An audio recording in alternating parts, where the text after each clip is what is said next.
Jacko here, back with another video talking about how our breathing is going to affect our posture. And look at this guy. We don't want to be in these types of terrible posture positions because our posture is going to affect our breathing, and then vice versa, our posture is going to affect our breathing, which is what I already just said. The vice versa of that is our breathing affecting our posture. And I'm going to give you a very simple drill for you to be able to feel this. I want you to do this with me. Imagine the type of poor seated posture and positions that we get into. This type of stuff is we're talking about flexion of the spine. So I want you to just sort of slump down. And what you'll notice, you'll probably start to close off the space around the bottom of your abdomen. So slump through there, allow that upper back to round through, so that thoracic is in that flexion. And then all of a sudden you'll start to feel like you're looking downwards and your shoulders will be rounded forward. Anything that we do in life, when we start to change position, the body is always wanting to orientate so you can see forward, because you need to be able to see forward, right? So then what automatically happens is we jolt the neck up so that we can see forward. And I'm overdoing this position, but you can see how we're compromising the space at the back of the neck there. Now what I want you to do is you're going to go into that shape. You're going to put one hand on your chest, and then you're going to put one hand just below your sternum where your diaphragm is. We're going to feel the difference of what tends to happen. So before you do that, if we go into a good position, we breathe in, we should feel that lower hand being able to move because we're holding a good postural shape. When we compromise our position now, so I slump through there into the position so my upper back is rounded. Imagine you're on the phone or your computer or driving, whatever, but just overdo it a little bit. And then I'm going to make sure I can see forward, so I have to jolt the neck to do that. And then now take a breath in. All of a sudden what you notice is you're compromising the space down here where the diaphragm is. We're compromising the space to allow the ribs to move, to allow you to use that diaphragm. I've got a video for that. I'll put that somewhere about the biomechanics so you can understand that in a little bit more detail.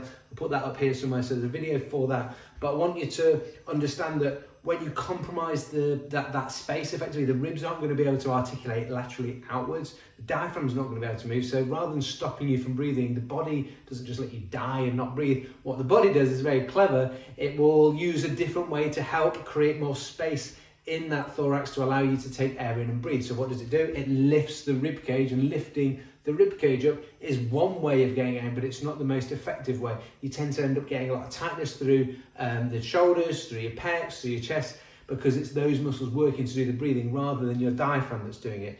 Now, there's so much that the diaphragm does that's so important for everything, for your overall health, everything from creating intra-abdominal pressure, stimulating the vagus nerve, improving heart rate variability. We need to be using our diaphragm. Your body was designed with the diaphragm as the primary breathing muscle, so we want to be able to create the space and the posture to be able to help that. So what I want to think about is the opposite of all these shapes. So I'm going to think about lifting the chest, trying to get some extension through that thoracic spine. All of a sudden we'll create more space around that abdomen area, around where those lower ribs are. I'm going to tuck the chin back, not excessively, but I'm going to tuck the chin back. And then one of the big key ones for me is trying to create length through the back of the neck here. So by doing that, what I'm thinking is imagining a piece of string or something, pulling yourself up towards the ceiling. I literally like to think about, imagine you're doing heading a football, a really terrible any football fans, we used to call it a pencil header, where you'd put your hands by your side and you'd jump up like that. Imagine just vertically the top of the head pushing up towards the ceiling. That creates nice length through the back of the neck. You'll automatically probably start to tuck the chin as you do that slightly, and you will create that length through the thoracic spine rather than being in that flexed position. So that one cue of imagining you're heading a football straight up helps to create that alignment. And now when you take a breath in, you feel the movement coming from down here, and that's what we want to be able to do. We want to create posture that is going to allow us to breathe effectively, and then when you start to breathe effectively, that feeds back in, and then your body wants to help stay in that position, so it's going to feed you into better postural positions. These things are their movement patterns, they're basic motor patterns, but with modern day life and living and how we do things, getting stressed, end up breathing through the mouth, spending too much time sitting, all those things start to make us do things in a poor, dysfunctional way.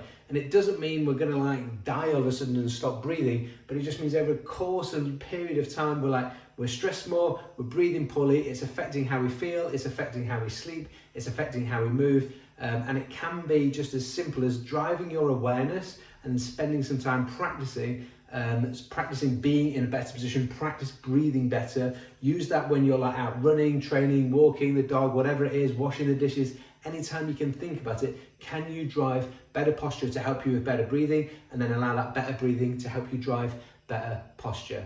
So it starts with awareness. This drill you can do just to feel that, and then feel the difference when you start to change that posture. Think about heading that ball up towards the ceiling if you're a football fan, and that is going to help you to create better postural positions. And I want you to try and use that. Just by watching this video, your awareness, and you'll start to think about it anyway, so your awareness will already be risen or heightened. I want you to then be able to take this and start to implement it into your just day-to-day habits. And then hopefully what you're going to see is you're going to see an improvement in just how easy and natural it feels for you to breathe the way your body wants you to do. Like it is the natural way to do it. It just feels unnatural when you haven't done it like that for very long. The other thing to remember is keep it nasal. In and out through the nose as much as you can. That's going to help you work in and connect with your diaphragm. Help slow things down. Again, there's another video all about nasal breathing and the benefits of that. If you haven't seen that one, check that out as well. I will put that on one of these somewhere.